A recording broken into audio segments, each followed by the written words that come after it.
Today I'm making potatoes so nice, we're gonna bake them twice.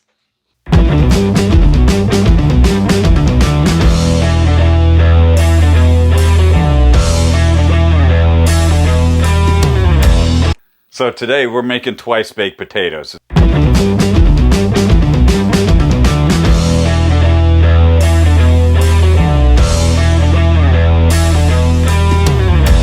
It's a good way to take a potato that's slightly past its prime. You can see this one's a little wrinkly. It's gotten a little dehydrated in here. And get some life back out of it and get some use. Plus, it's a really nice dish if you've never had them. Now, to cook a potato, you have to have baked potatoes, and then you scoop the guts out, flavor them up, put them back in, and bake it again. Problem is, baking a potato takes like an hour in the oven. Takes even longer to do it and do it again. And this is real easy cooking, so we're gonna cheat. Take your potatoes, stab it twice with a fork. You just want to stab them part way in. It's just to allow some of the moisture to escape. It'll keep your potato from splitting in half. Flip them over, do the same thing. 2 stabs on each side. Sure you microwave frozen foods before you know how important it is to put the 2 slots in the bag. Take a microwave bowl, put about a ½ inch of water in it. That's just so they don't dry out. And then we are going to microwave this for 10 minutes. If I can do them right, I can get them all in here. And we're going to microwave it for 10 minutes. That way I'll have baked potatoes in a fraction of the time. Then we can take them out of here and then actually put them in the oven to get the proper hardness on the crust. That's why the oven's heated for 350 degrees. Takes about 10 minutes for that to heat up. These cook for 10 minutes. It's all coming together.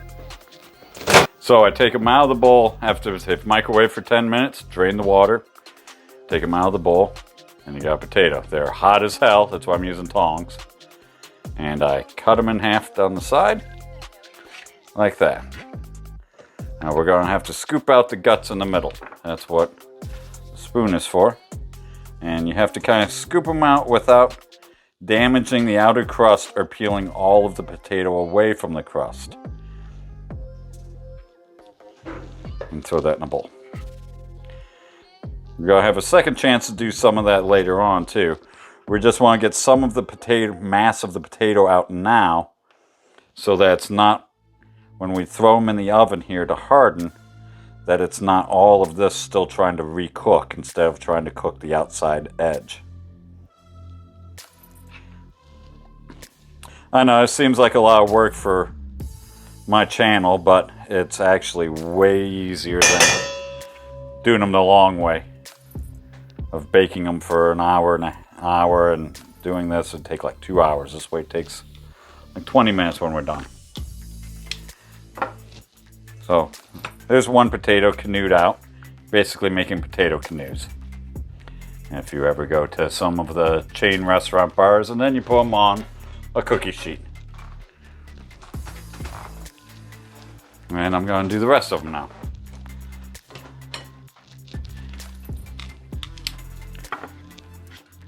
Cooling down a little bit. Not really, my fingers are burning. Whew, that's hot.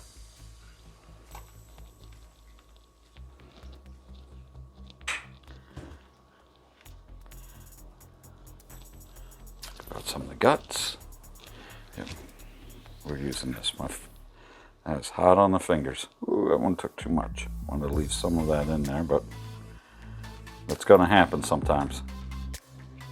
Much easier when you don't have to use tongs, when they cool down a little bit more.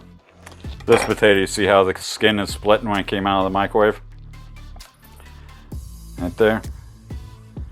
It was like that before I cut it. That means I didn't stab it deep enough when I stabbed it, and the pressure built up and split the skin a little bit. So that's my fault. Potato well with those. I'll leave some potato on the skin. Okay, so I got the potato skins on a tray. Now, as they are, they're really weak and flimsy, so I'm going to put them in the oven for another 10 minutes or so to toughen those up. Now that does that, I'm going to take the rest of the guts that I scooped out, and we're going to make them taste good. So while it's still hot, we add a bunch of butter, of course, because they're potatoes. And potatoes do best with some butter, or in this case, margarine.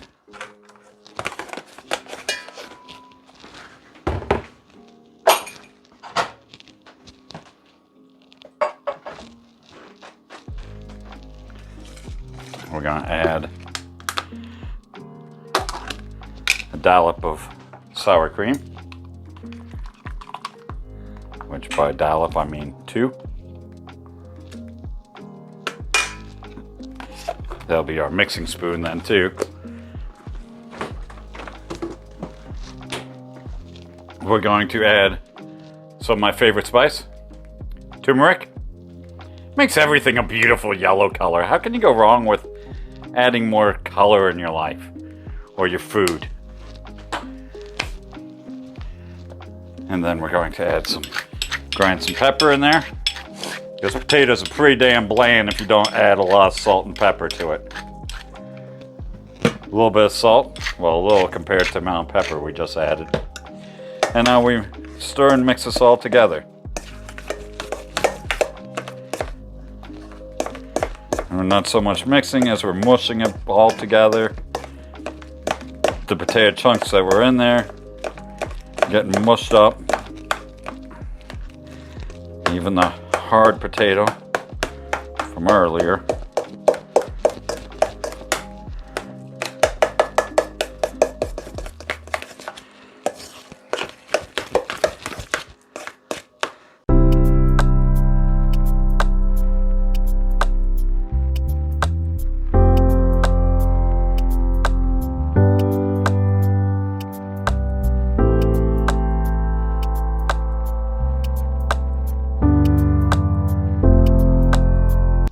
Get my potato masher.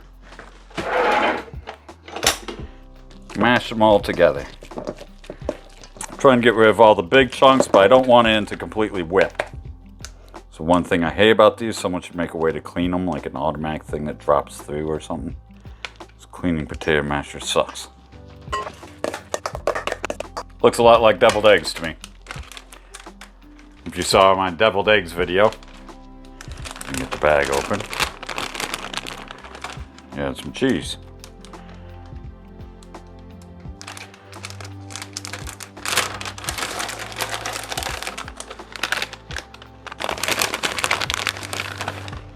This is Wisconsin, you add cheese to everything. No, mixing in the cheese into the potato will keep the potato from getting as dry when we rebake it. Add a little moisture to it. And add some color. Alright, it's been a few minutes. My skins should be hardened.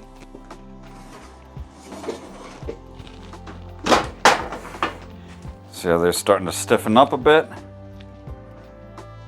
Now is when I can come through and see if there's any more that need a little bit of meat taken out without shredding them.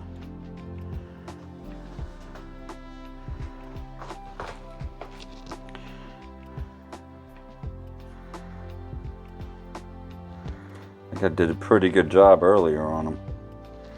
So we're going to say no. There was, just mix them into your concoction. Now, to get from here back into here, you just take a spoon, spoon some up, and mush it right back in. You're going to end up with extra because you did add cheese, you added sour cream, you added butter, and not to mention you added a lot of air in breaking it up and mixing it. But that's okay. Everyone likes extras. And you want to mush it in pretty good. Work it into the crevice as much as you can, because like I said, you're going to have extra to pile on top. There's my potatoes. Now,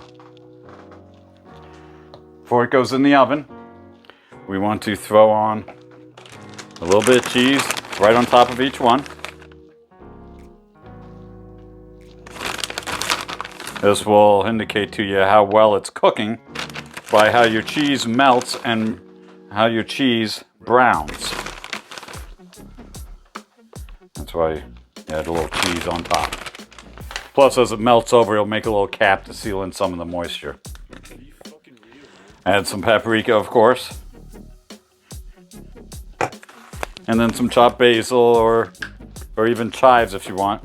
That way people they know that it's not giant deviled eggs.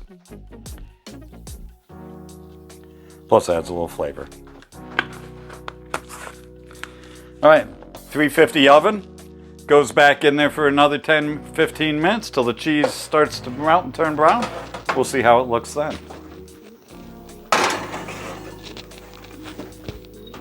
Okay, so it's been about another 7 minutes or so, 7-10 minutes. The cheese is melty and spread out over the top. Here's what they look like. I'll zoom in close. Yeah, they kind of look like hot deviled eggs. Let's see how these hot deviled eggs taste. Once again, because they just came out of the oven, they're hot as hell. And see, as you dig through it, you get potato, cheese.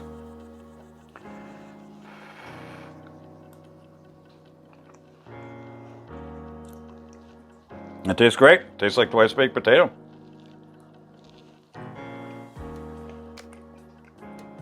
I should start eating these more often. This is actually pretty good. This would be great as a side dish with a steak, with chicken, ribs. That'd be great with ribs. Yeah. All right.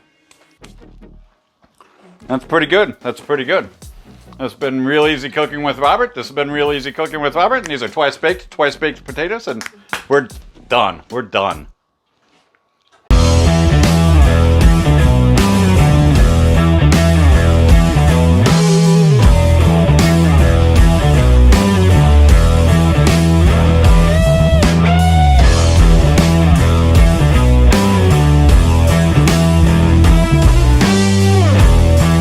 It's all coming together.